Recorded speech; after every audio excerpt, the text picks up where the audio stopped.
The climb out of Karanga camp was a gentle climb for about an hour and a half before descending into another vast valley.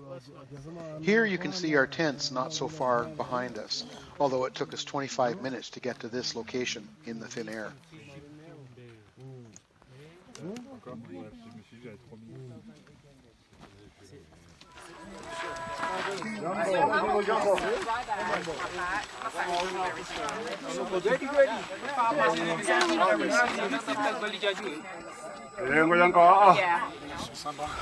I mean, if you were going to make this a contest, you have to basically beat yourself to kind of like, see, it's only about football teams, or it's only about Division I, because now it's all kind of mixed.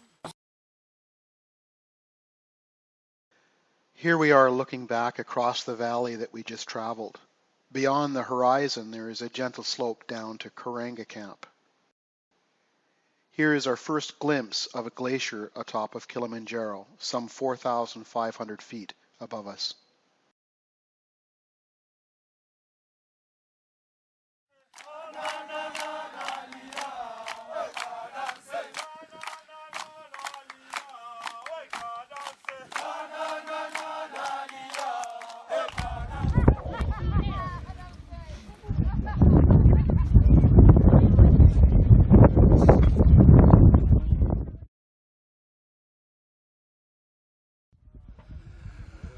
Well, we're at Barafu Hut, 15,273 feet.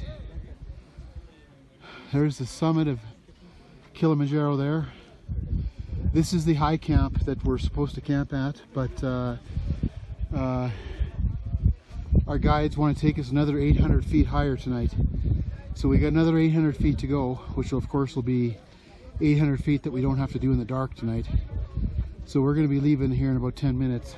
But just thought I'd show you a little bit of Kilimanjaro. And you can see down here one of the valleys that we crossed here coming from Karanga camp at 13,200 this morning. Oh, both Bob and I are doing well. Oxygen, we've climatized extremely well. Oxygen between 88 and 91, and so it's looking very likely that we're going to be able to climb this thing. Oh.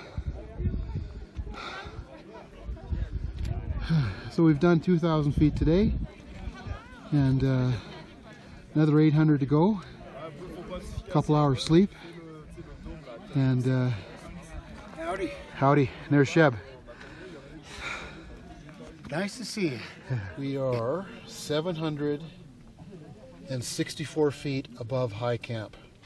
Barafu Hut is the high camp, and that's where everybody does their summit attempts from. There's no water at Barafu Hut.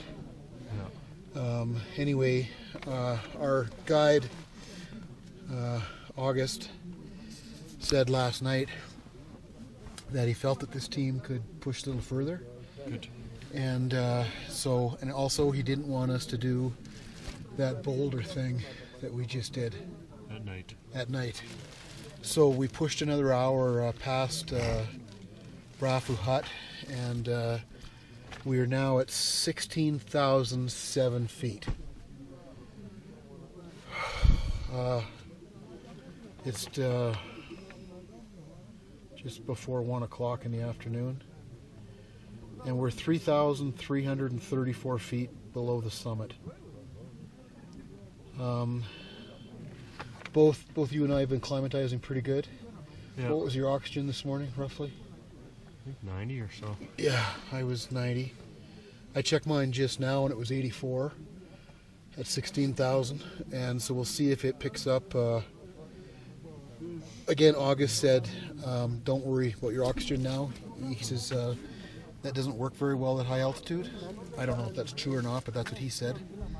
And he also said it's all like if you have an appetite and if you're not dizzy.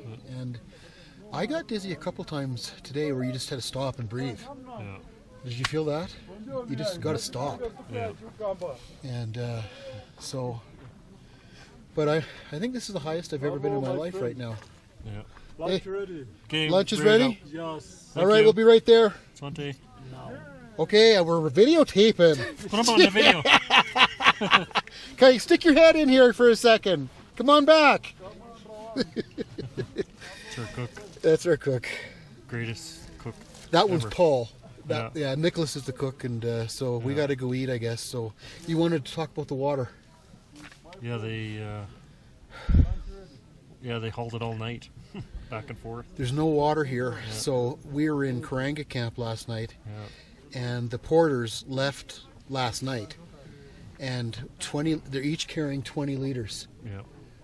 up to this camp, which is, gosh, did it take us 5 hours or 6 hours to get here? We left at 8, 9, 10, 11, 12, well, 5 hours. Yeah. So and some of them did it twice, and there was no water at Karanga camp. It's 700 feet below, down in the ravine. Anyway, we've been told we got to go eat, so Yeah, we're getting mad. bye-bye.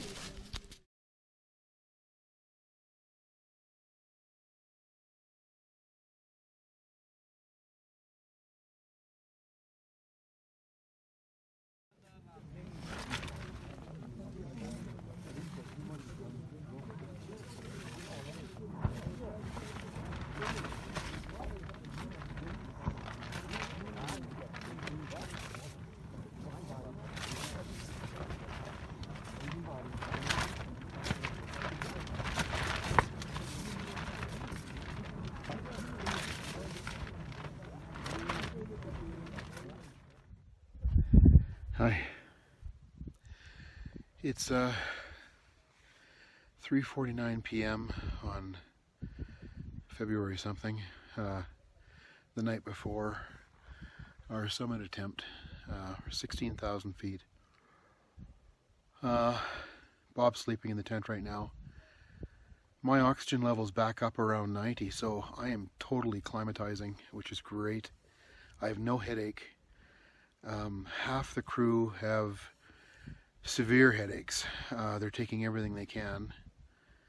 Our doctor's telling us to double our diamox tonight, so going to 120 to 250 milligrams. We just had a pre-summit briefing. It's pretty serious stuff. We're told exactly what we need to pack for tonight, and 3 layers on our legs, and minimum of 4 to 5 layers on your core. Mitts with liners for the lower levels, and then full-on snowmobile gloves higher up. I don't remember. I think the temperature in Celsius is supposed to be around -10, but the winds are forecast to be as high as 25 miles an hour. So we have to bring all of our medicine with us. We are an hour above high camp, and so great. That means we don't have to do that in the dark. So the guides are thinking that we'll summit in 6 hours, maybe 7. He wants us to stick together, but he may split us up later on. We'll see how it unfolds. It's kind of interesting to see how everybody behaves on the mountain, and I'm talking about physically. Not everybody is the same shape, but it seems to be less important about how physically fit you are, and more important on how you're able to adapt to the changing elements.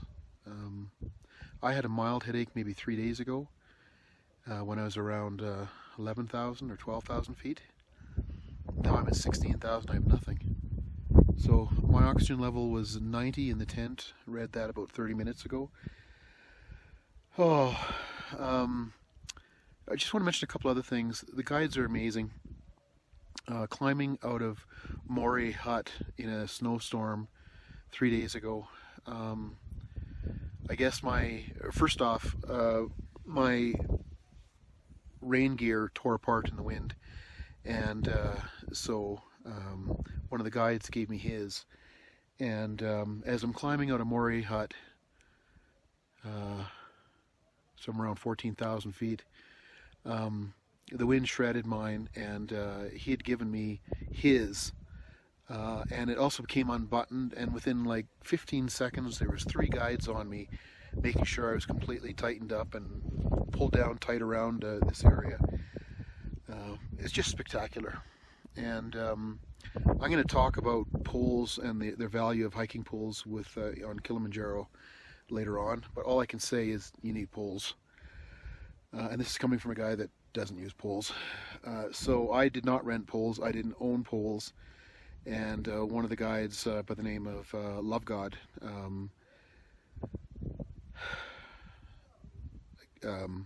lent me his, and his rain gear and everything else, and I'm just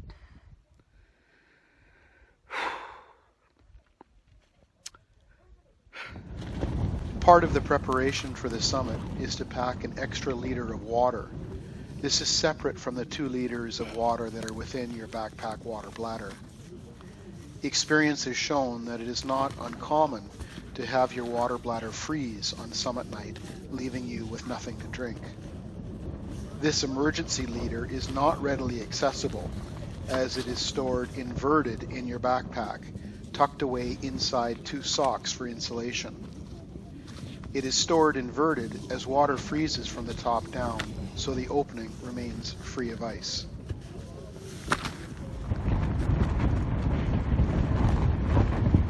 It's about 8:30, and we've got 25-mile-an-hour winds outside.